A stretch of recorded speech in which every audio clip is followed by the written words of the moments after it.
Good evening, ladies and gentlemen. I'm your host with my real host, the first lady of this show. We have a couple of ladies, but the first lady of our show, obviously, is Cora Berry. Thank you very much for allowing me just to introduce you on your show so that we're really clear. This show this evening is Nothing New Under the Sun. And it is a bridge between generations and intergenerations. And we will be able to discuss for our community the vision. Tonight, just from all of you who've wondered, this is a special moment. We are no longer wondering, can we win? We are winning now more than ever before based on the intergenerational relationships between women in our community and the Black community in general coming together for a single purpose, and that's to win. So Miss Eaddy is part of a collection, and it is Win with Black Women, which we truly believe here. There's nothing new under the sun with Miss Cora Berry. Good evening, lady. Good evening. Good evening. Good evening. So nothing new under the sun, but we have new information. It is totally official. There is no one that needs to be calling or pontificating about what's happening now. We know who the BP pick is. And Miss Berry. Yes, sir. What were your thoughts? What were the first emotions? And the same question to you, Miss Eaddy, after that. Well, this had turned into such a soap opera that it had gotten to the point, and a lot of my sisters agreed with me, that you walked around almost with a knot in your stomach. It was causing a lot of stress. And so when I first heard it, I think there was relief. And then I unexpectedly was very moved by it. And then as the evening went on, it just became the enormity of it in terms of what has come before us and what people went through to get here, and knowing the real inside story and the pain of the women that have suffered for us to finally make it to this point. It was a very, I would say, a pivotal moment in my life. I think in the history, I think people will always remember the day that they found out that we had gotten through the so-called glass ceiling to that level. So, it was a lot. And then this young lady, in less than an hour, whipped up 200 women that got on a call, 200 very high-powered influencers, influential, powerful women in this country got on a call 2 hours after the announcement because of the dynamic leadership and the ability and the passion and the energy and the brilliance of this young lady. So this is why we're here tonight. We're going to be here a lot of nights till election day, and clearly 200 on a call is beautiful organizing. But I would say, based on your tutelage and obviously the valor, because I'm so proud of the valor of Miss Eaddy, we must become a community that has much more valor and commitment to social change. She is a true giant. See, we have a lot of small people that we want to grow big, but Miss Eaddy, we want to at least acknowledge your genius and your commitment, which is tireless. And we need tireless soldiers because many of our soldiers have moved on. They've left legacies, and we want to continue that legacy and the pouring out. So, thank you, Miss Eaddy. If nothing else, we just want to say thank you. Well, thank you so much. And it's for me an honor to be in the presence of Miss Cora Masters Berry.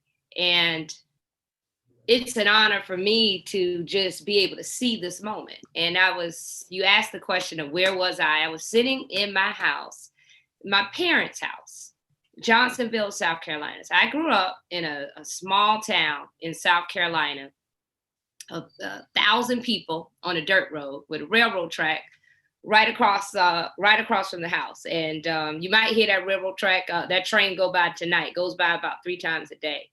And so the significance for me to be home, I live in Washington, D.C., but the significance to have been home during this time, back on this dirt road, back in Johnsonville, where I grew up with my grandmother, living right next door, who cooked and cleaned other people's houses. When my grandfather grew up right next door, who grew vegetables for other people.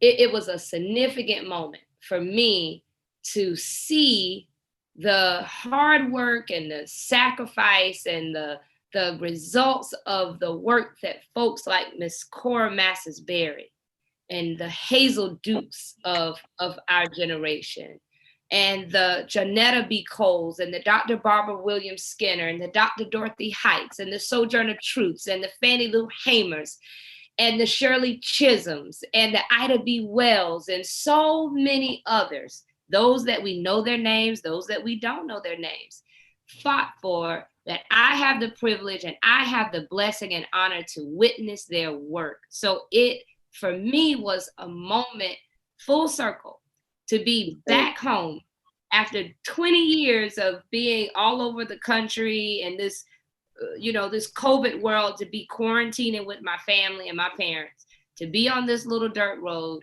and to hear that nomination and to see what happened. It was just a moment where you just sit still, and you have to sit still and pay homage, because you know that you are experiencing something and you're blessed to be a part of something that you had some part and you played a role, but my role was so small compared to the long legacy that women and generations that lived and worked way before I was even thought of did to create the moment that I had a blessing to see. So I'm honored to witness this moment. I'm honored to be in this moment and in this very space with you, Miss Cora, because it's women like you that created the blueprint and paved the way so that we can just bask in the light of this day and this historic moment. What's next? Where do we go from here? The two of you are together. There was a phone call. 200 got on the call, organized immediately.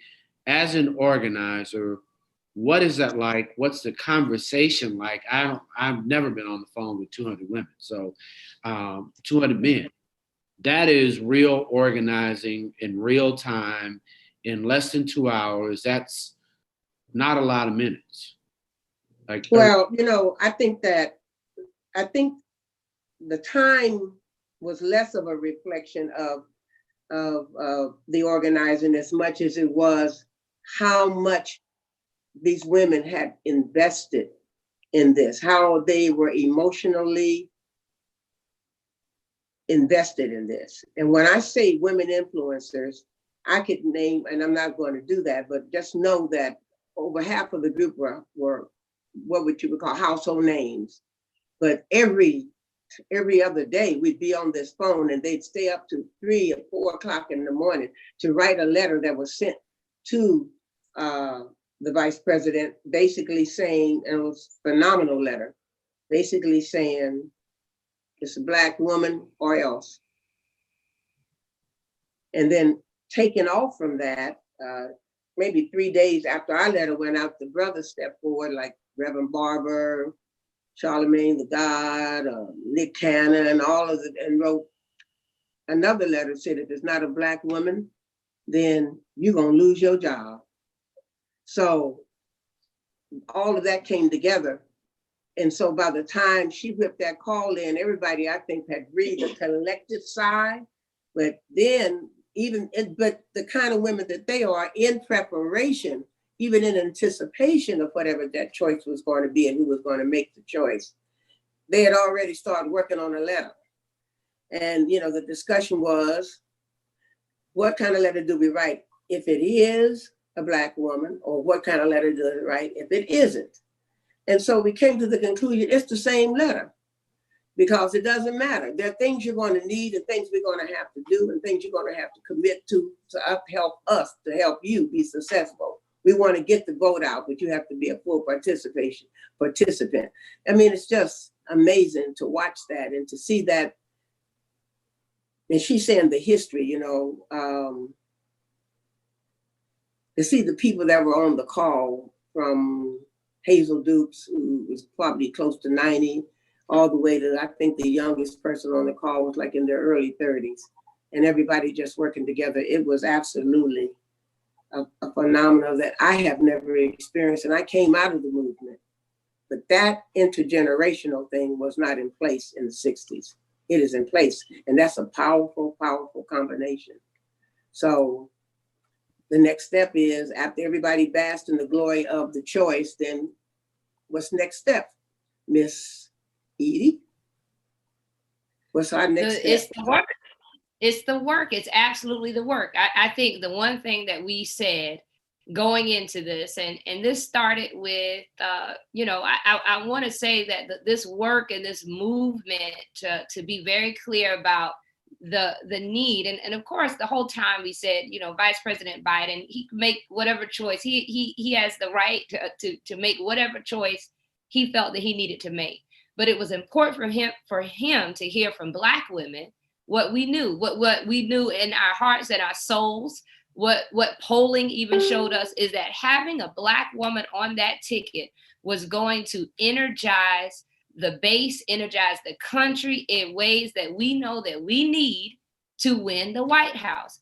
And we had to reiterate and remind the Biden campaign, the selection committee, and all of America what we already know, that Black women are the highest propensity voters, that Black women have always saved the party and saved America. And it was time for us not to be seen as simply the backbone of the party or the backbone of this country, but for us to be seen as the leaders of this country that we are, that we were no longer going to just be the help. That's over. We are in front. We are leading. And it was important for us to say that loud and clear. And it was another point that more than 700 women in 3 days organized and signed on to a letter that denounced the sexist and racist attacks that every single Black woman in the VP process was subjected to. And that was really what, I was sitting at home on last Saturday, I think it was probably August the 1st. And I had originally, months ago, there was a letter that was organized by Sister Melanie Campbell and Sister Mignon Moore and Miss Cora Berry and a whole host of Black women. And more than 200 women, and I was one of those women that signed on to this letter back in April, saying very clearly that we needed a Black woman VP. And then, months go by and there have been calls and really the conversation shifted from if President Biden, he is going to be President Biden, but if Vice President Biden is going to pick a Black woman, the conversation shifted to how could he not pick a Black woman? But then in the midst of that, what we see is these attacks. And I was sitting at home on a Saturday night. And Saturday day, it was during the day, Friday night and Saturday. And something just got in my soul and my spirit. And I picked up my phone and I said, I'm going to text and email all of my sister leader friends and just send an email out and said, sister leaders, we have to commence and we have to speak out against this. And it wasn't just me, because all of my sister leader friends were thinking the same thing. So it was a moment where Black women were feeling the same thing. We had been fed up and we were like, nope, we are getting ready to let them know about this power that is Black women. And this power that is Black women that is intergenerational. This power that is Black women that is intersectional. And so we came together and we decided that we were going to write this letter. In 24 hours, 110 notable Black women. And when I say notable, I mean Black women who are leading, whether they are Black women in Hollywood, Black women in tech, Black women in politics, Black women in movement, Black women leading in cities and places all over this country. Black women that are leading signed on to this letter. 2 days later, the letter had been grown to 700 Black women. 700 Black women representing nearly 100 million, touching 100 million people in this country had signed onto this letter loud and clear saying, what you will not do is disrespect any of these qualified Black women in this process. What you will not do is think that you are going to disrespect our power, and you will see us, you will hear us, you will feel us. And so we came out with that letter. And then what we knew we had to do after that was make it clear to Vice President Biden and anybody in America that we needed a Black woman on that ticket, because having a Black woman on that ticket, because it wasn't a question about which Black woman, because all the Black women were highly qualified. Every last one of them were qualified. Every last one. But what we wanted to make clear is that Black women have the energy. We take everybody to the polls. We save America. We do it all. And it was our time. It was our time, because people like Miss Cora, Masters Berry, and Hazel Dukes, and Janetta B. Cole, and those that came before them, and everyone, and those that came after them that they trained up. Donna Brazile, Mignon Moore, Yolanda Caraway, Leah Daughtry, Tanya Lombard, I could just, Star Jones, so many that I can name. It was our time. It was our time. And I'm getting fired up about this, because our generation wanted to step up into the gap and stand with our elders and our sister leaders and echo that it was time. And it's not just it was time because Black women earned our spot, but it was time because America needed a Black woman on that ticket. And what we saw today when Senator Kamala Harris came out there today, the fact that they've raised $26 million in 24 hours, that the country is talking about this in an electric way, we were right. As always, trust Black women. Trust Black women. Trust Black women. Black women lead. So when we got on the phone that night with that same fire, all of us had it, and they asked some of us, to speak, and Jonetta gave an impassionate presentation, as you know she would. Talk to Jonetta Cole. Hazel Dukes was as prolific as usual. And when they asked me to say something, I was really almost unintelligible. You couldn't understand. I was so emotional.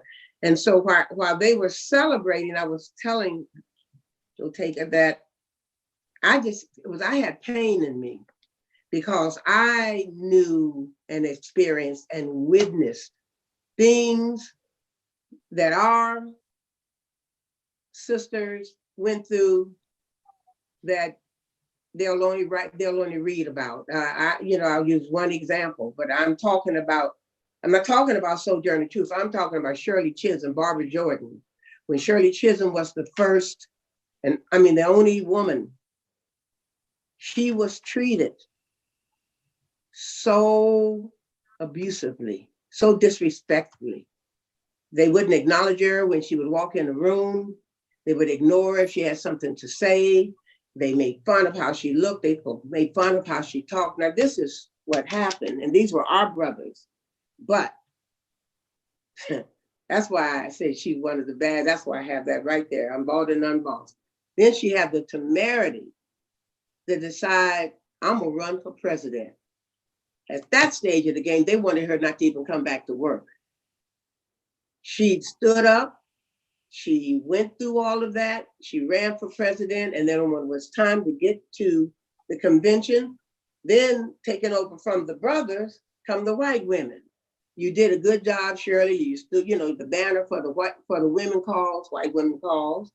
And now, come on, and we're going to all unify. And she said, no, I have delegates. I have a speech that I want to make.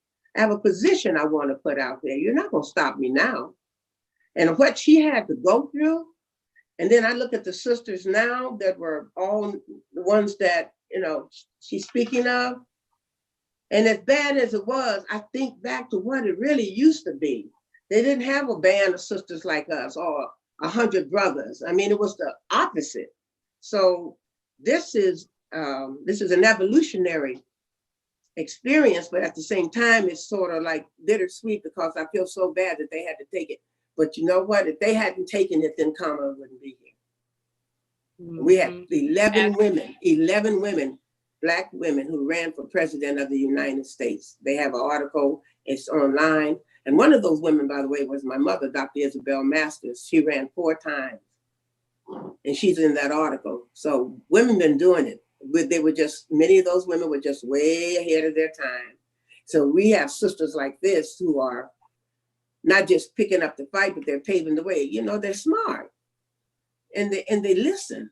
So we can work a lot of magic because we come from all the different kind of movements. I came out of the Black Power movement. I came out of the Black Liberation movement. Some of them came out of the political movement. Some of them came out of the civil rights movement. You put all that together, and we're all together. You have a formula for absolute victory. And I think with taking this Black woman, it's nice that Biden's on the ticket too, but we're going to take him to the White House.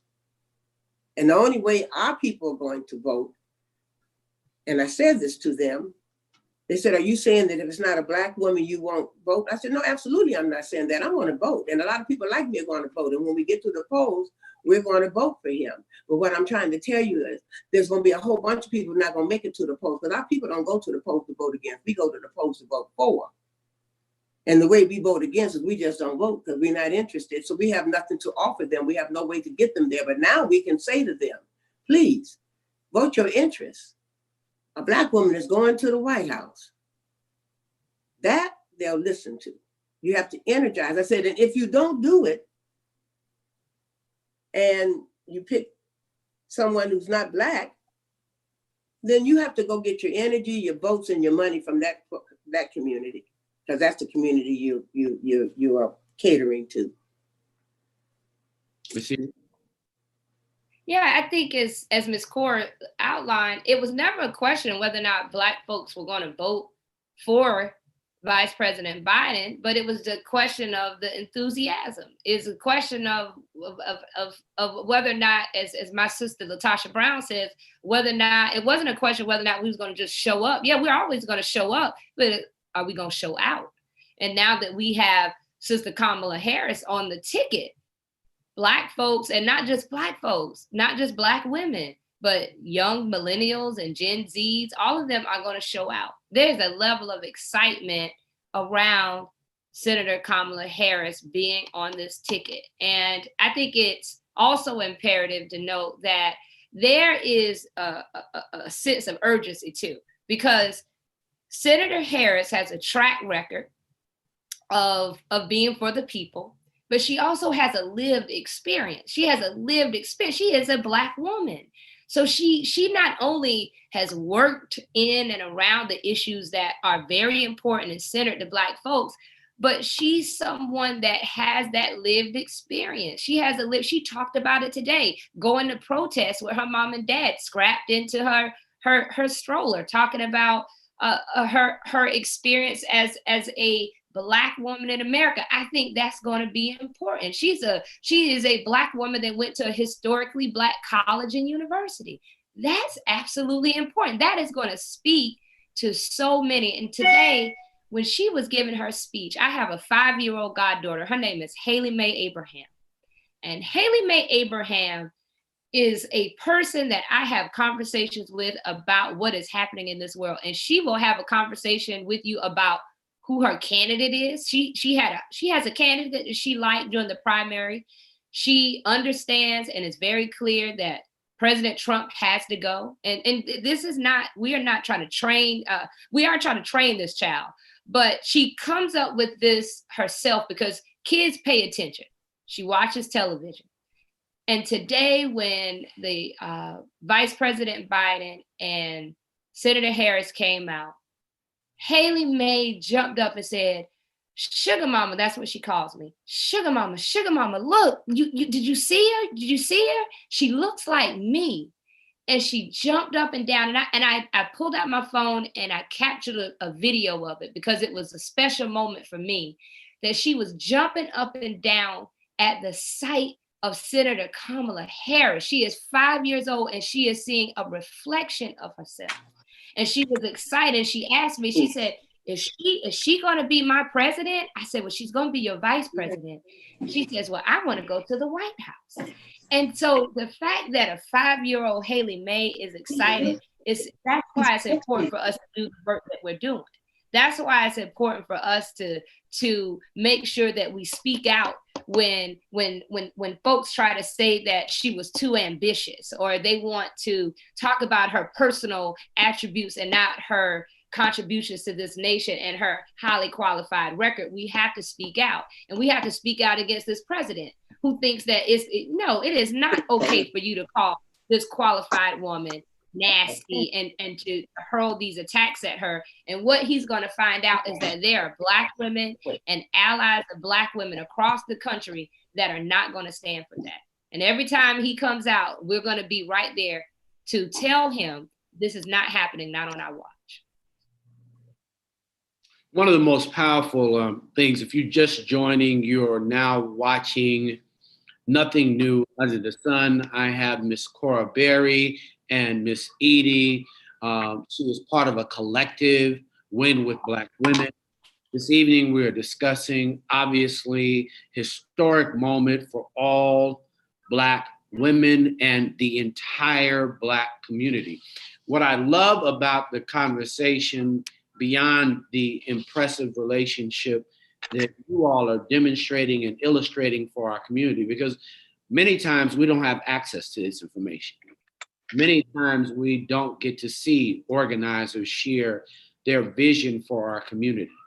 And what I want individuals to know is it is very important that we make demands. Let's not stop these demands. What I loved about the whole idea was that there was a demand on this Democratic Party that included us, that we stayed on. This wasn't something, the letter might have been that 700, but this is something that women in DC for months have been pushing. Mm-hmm. And the sad part about everybody that questions this is that this senator is an American.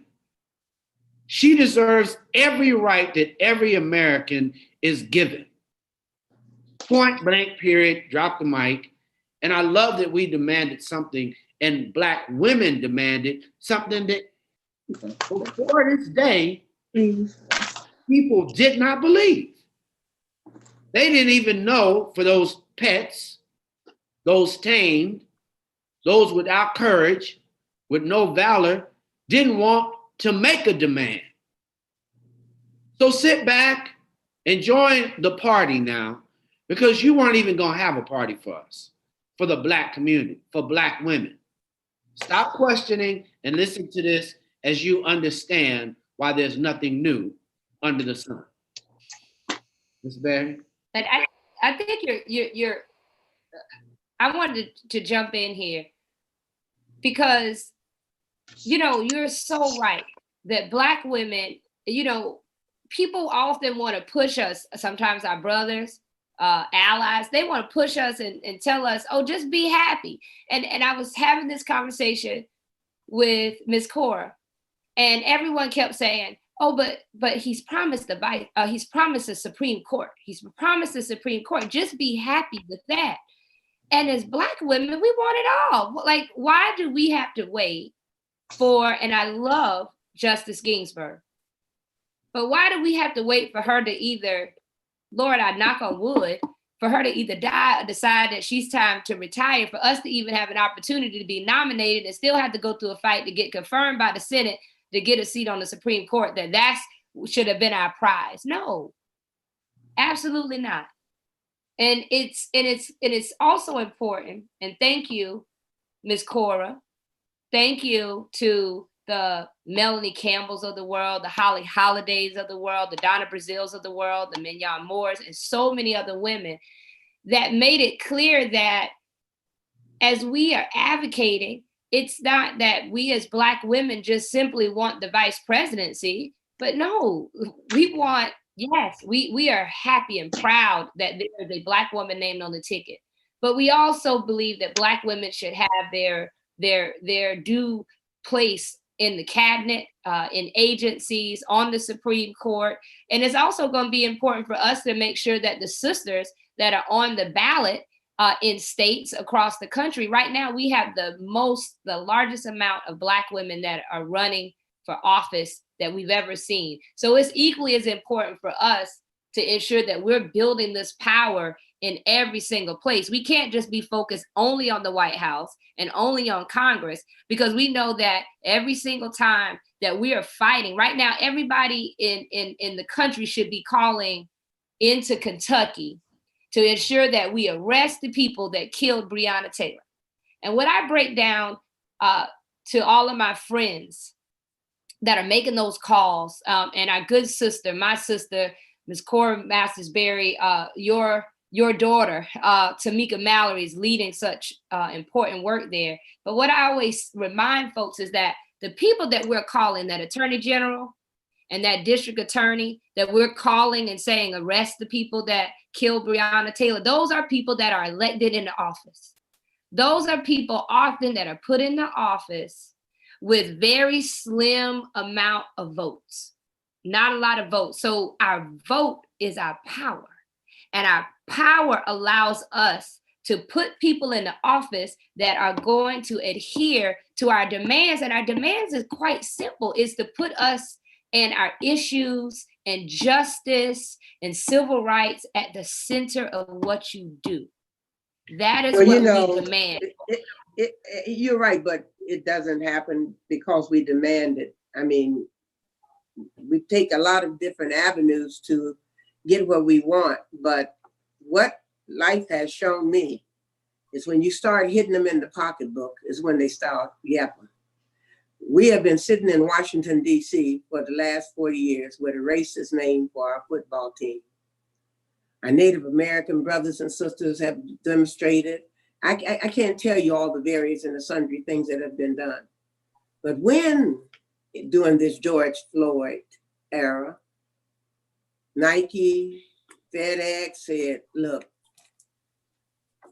you're gonna do this, so we stepping.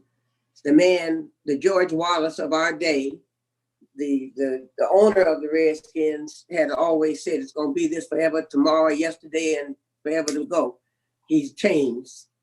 So I think about what's going on in Kentucky, and I wonder, what is the economic base? Who are the big names down there? Who's running things? What big chain stores and operations down there? The economy. Yeah. Because it takes more than just that. You got to have a backing, but you also have to have courage to be on the ground.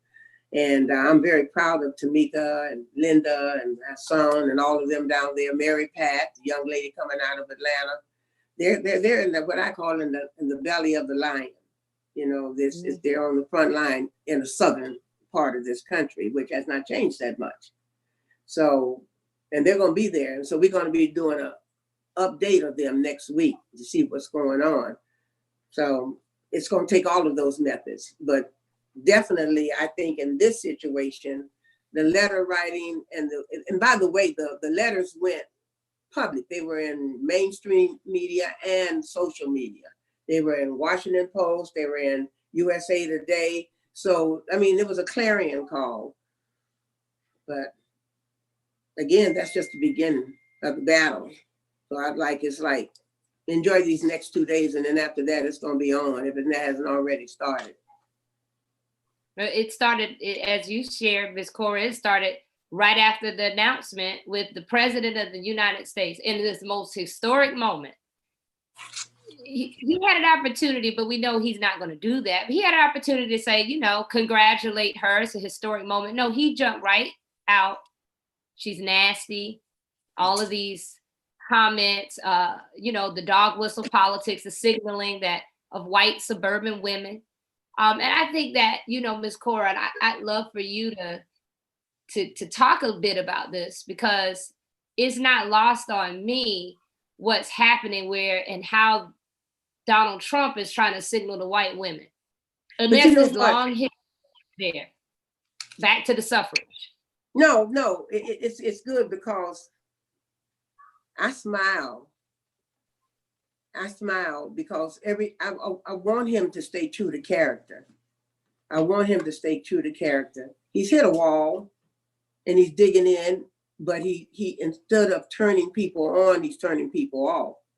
I mean, what would be our problem? Our problem would be if he takes a detour and starts trying to act like a human being, then we'd be in trouble. So as long as he's doing what he's doing right now, we're winning. And my mother used to always say, sometime you are known by the enemies you have. And so being, somebody asked me one day, what would you like if you could have something in the next 5 months? What would you like? I said, I would like Donald Trump to tweet something really bad about me. So why? I said, because then I'll be with a great list of people and lift my profile.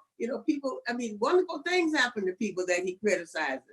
I said, that's the list I want to be on. So, let him keep doing it. I don't know. He's making misogynist references, calling the women, what do you call them, the housewives in suburbia, like he's back in the 50s. So he's out of touch. And he thinks rampant racism and misogyny and all of those things appeal to these people. Look at his stats. He appeals to two groups of people: uneducated, not college people. They didn't go to college, and the rich people. They don't care what he does. He's just good for business. But in between there, if you have a brain and a soul, you just can't take it. So all he has to do to make us, here would have been the problem. You have to flip this. If he had tweeted out, great choice, Sleepy Joe, a great American, everybody would stop and say, whoa, what's wrong with this woman? We would have a whole different approach if he had said something nice. So he said what he said. So we said, she's good. You have to look at it like that. You can't let him give you so you just have to say, you know what my terminology for him is? He never disappoints. He never disappoints. And so that's going to work against them. It is working against them. It has worked against them. I just don't want you all to get stressed out about it. It's just the show that we're in right now. You know what, Ms. Cora, I think about the title of this show of yours, There's Nothing New Under the Sun. And I think about, the George Wallaces and all of those that he's in alignment with those. And I just thought about, you was nothing new under the sun. It's just, he's an iteration of what has come before. So, yeah, systematic racism is just that. It's a system of oppression. It is clear. They have playbooks. They have written books. They have created think tanks to preserve their thought process, their business methodology. So in it, we don't want our community to be defused. If nothing be ignited this evening when you're listening, I would like for you to share, how can we all organize at this moment? This is the moment for us to get behind this phenomenal woman. What can we do next, Miss Eaddy, and what can we do next? Because I think many people don't know what to do anymore. They're uncertain how to move and to organize and to join forces at this moment. It hasn't been there. They didn't anticipate it. Most people were doubters of all the power and the energy and realization and vision that we know we get when we follow Black women. What should they do? Well, the number one thing that we all should be doing right now is making sure that we are registered to vote. Absolutely important. Make sure that we are registered to vote. And we have to make sure that we check that our voter registration is in good standing. Because wait. Voter suppression. When people say things like that, I don't want to interrupt you because that I cut my teeth on voter registration, mobilization, and education. In the era that we're in right now, first of all, I would hope that we have, thanks to Miss Melanie Campbell, we have an amazing network all across the country. So we're making sure that our organizations are reaching out. So we want organizations to organize our people so that this individual instructions we're about to give them, most people can't manage. And so we have to get out there with them and show them about being registered and making sure that they get to the polls. So there's going to be a lot of, as my mother used to say, tomfoolery going on in this election. So we have to do, number one, understand where the election protection exists, and reach out on our side, reach out to our people, organize and inform them, which is what we're doing right now. This is all going on right now, and monitor what's going on. I was on the call. I don't know if you were on this call or not, but we did an assessment and inventory of about 40 organizations of what they were doing. And some of them are doing things like creating silos of people, and they're having like party at the polls a whole week of early voting and selling people. We'll have water, we're going to have music, we're going to have pizza. I mean, we're doing all kinds of things, because the traditional register to vote, make sure that your signature, that's all trickery. You have to really have somebody watching our people this time, because there's going to be a lot of going on. So you're right about registering the vote, but we have to go a step further than that, because they're throwing registrations out. And if we're going to do, and if we're going to do that, then we have to look jurisdiction by jurisdiction to determine what is the best way to vote in that jurisdiction. It's no cookie cutter for that. Some places we can go to the polls, maybe in the hot areas, but in the cold areas, it's going to be November. So it's a whole lot of stuff going on that really, actually, I would say was troubling me, but I see so many great things going on, like Michelle Obama's organization, Abrams' organization, the Voter Coalition, Melanie's organization, Urban League. So it's very serious. I've never seen a coalition like this in years. I haven't seen it in years.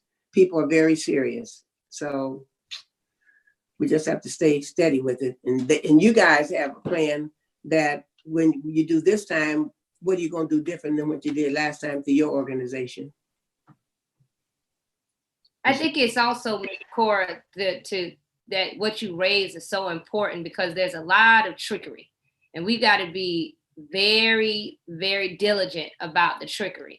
And because of this pandemic, people have to plan their vote. They have to absolutely plan and know your plan for voting.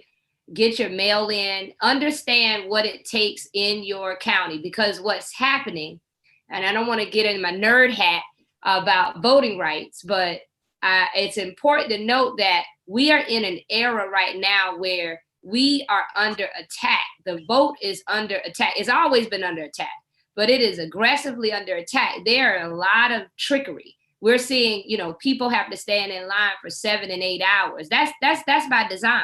What we're hearing about the Postal Service. We have a president that has taken over the U.S. Postal Service and has purposely slowed down mail, because he knows, and they know, that a massive amount of people are likely to vote via mail.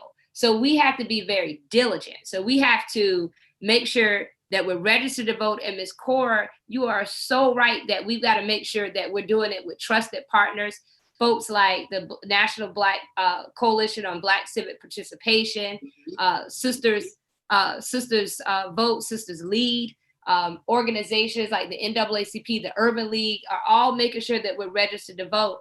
But we've got to make sure in our households that everybody that we know are voting and registered to vote and are voting, and making sure we get our information. So don't you just get your information of where you get your mail-in ballot.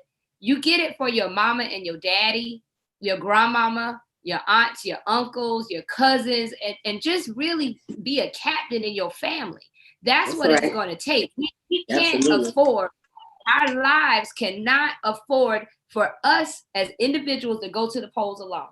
We have got to go to the polls as a family, as a squad. That is what's going to be very important. And it's going to be important for us to make sure that we are filling out the census data. That's equally as important too. I want to lift up the fact that we know that there is a hope by this administration that Black folks are going to be undercounted, because resources for the next 10 years will be determined by that census count. And But so you it's know important what? for us to hear about that census. The problem with the census that's really distressful is I've had experiences asking people, are you filling out your census? Oh, I'm gonna do it. I said no. And then and people who are like dedicated voters. And so I have to say to them, filling out your census is as important as voting. You have to elevate it to that. We have not been able to get our people to understand the importance of it. And you know, a lot of them have paranoia around it for all the obvious reasons in terms of privacy. But I think with this fight of our lives, this election is a fight of our lives, that's sucking up so much energy at the same time as the census. And because that's happening, they're shortening it they shorten it by a month because they want us to be undercounted. So even the sense of urgency that you feel and that I feel, I still don't think I don't think we're penetrating. I think it would take an amazing amount of money and a media bliss in a way that would just be like really concentrated to really get people to just step to it. So I'm not optimistic about it. Yeah, I agree with you. I think that we've got to just keep pushing the census and making it clear what is at stake with the census. And I think it's clear what's at stake with the election, because you raised, Ms. Cora, a very important point. Yes, this election is going to be about history. It's going to be about us ensuring that Senator Kamala Harris is in the White House, but it's also about us saving the lives of ourselves and our families, because this administration has literally been responsible for so many lives that are gone that should be here. Our lives depend on our ability to change the direction of this country as it relates to who's in this White House. When we look at COVID, the mismanagement of COVID, and the fact that there are more than 160,000 Americans that are dead, that there are more than 5 million Americans that have been struck with COVID-19. And yet we have leadership that is mismanaged it, that is trying to rush our kids back to schools, that are trying to push businesses back open, and knowing that the people who are most at risk look like us. It's our people. Because as soon as, and this is, call me a conspiracist, but as soon as it was clear that the folks that was really dying were Black and brown folks and poor folks, it wasn't as much of an urgency anymore. And it was, oh no, let's get back to work. Let's go back to school. It's not that much of an urgency. And then you look at the fact that we have a global pandemic, a health pandemic. We have a racial pandemic in this country. And also looking at, there are so many millions of people without jobs right now. We cannot, literally, our lives can't afford for our country to continue to go in the direction that it is. So it's imperative that we're registering to vote, that we're turning out to vote in massive numbers, and that when we go to vote, that we take somebody with us to vote, and that we are protecting our vote, because we know that they're going to try to steal this election. They are already making it clear that they're going to do that. And so we have to make sure that we're doing everything we massive numbers. It has to be a landslide. It has to be more than a mandate. It has to be a landslide in order to get the National Guard to go get him and throw him out of there. But here's the deal. Sometimes the trick is on you. My mother always said, there's always a silver lining. So while I agree with you that there's been a relaxation, maybe officially, in terms of their focus on trying to really end this epidemic because of who the population, but what they also have done is signal to his constituency that this is a hoax. So you got 250 of his best friends showing up in Sturgis. We'll see how that all turns out for everybody. And then you had the Tulsa thing. So, I mean, you know, they work against, you got to look at both sides of it. Well, we over here, woe is we. He has blown up his own thing as his constituents are walking around without masks. And God bless them. I just hope they're around for the election. So, you know, I just kind of look at the whole thing and let life take care of it, because it's a double-edged sword. I mean, not that I'm wishing anybody any bad luck, but it is working both ways, is what I'm saying. Just out of pure ignorance. I think that I would like for you to share as we come to a close this evening. Victory is ours. This is a victory number one. But our community must unify behind itself.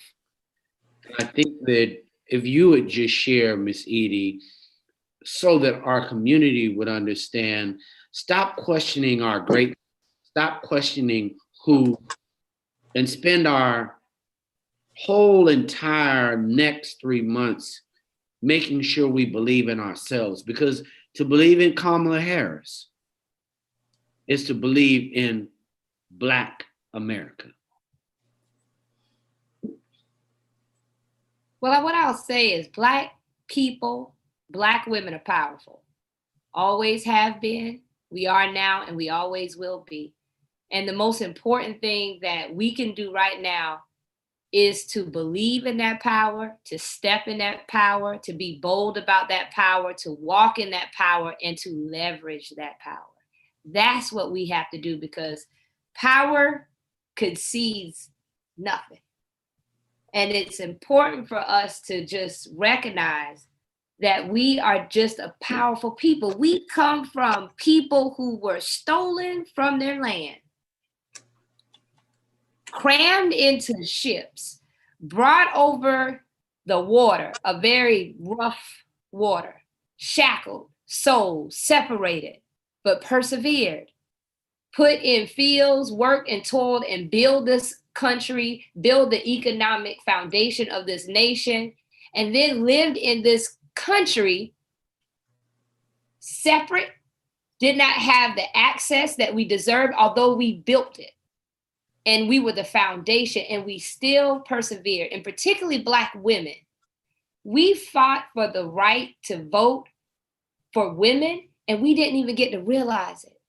And went on and continued to do the work in the movement, and often did all the work and was pushed to the side. And right now we are in a moment where it is clearly our time. And we are grateful for leaders like Ms. Cora Berry and so many like her that have toiled and who have put their power to work so that we can be in this moment. So the most important thing I think we can do is to recognize that power, to be bold about it, and to leverage that power. That is how we honor people like Ms. Cora Berry. And that's how we honor Sojourner Truth, and how we honor Shirley Chisholm, and how we honor Ida B. Wells, and how we honor Coretta Scott King, and how we honor Fannie Lou Hamer. We honor them with recognizing our power and using that power to create change that takes those that have been pushed to the margins and putting them back into the center of this nation. Well, Ms. Berry. Yes. This young lady, and first of all, you see why I asked her to be my first guest. Well, no, I'm always just following your lead. But what I want to say about her, I don't expect when somebody says I'm friends with Tamika Mallory and we're part of Women Win with Black Women, I don't question the qualifications, nor that I question your judgment. I'm not the one to investigate. That's not me. If you say $2 bill, I believe it's a $2 bill. So I'm not getting ready to question when you make a determination. That's not. I'm not the leader of this show. This is just, we've got a beautiful show. Nothing new under the sun, everybody. I do want to say to you, Miss Eaddy, we must believe in ourselves at this moment.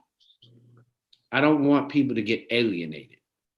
I don't want those who have been taught to hate your sisters and not follow. I want you to be bold and Black in this moment. Like I'm all for the sisters, so that's easy. That's simple. I love my mother, so I have to love my sisters. That's simple. I want us to love ourselves in this moment. For me, when we say nothing under the sun, we've only won when we've been together. We've always lost when we've been apart. And this is the moment that we need to stand together, because now it's real. What you have visualized, you women have visualized, is now come to pass.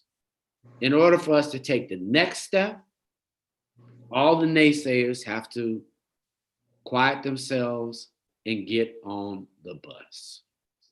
It is time for all Black people to get on the Black bus, the Black train, and understand that this is the position that we are in if we truly want to win together.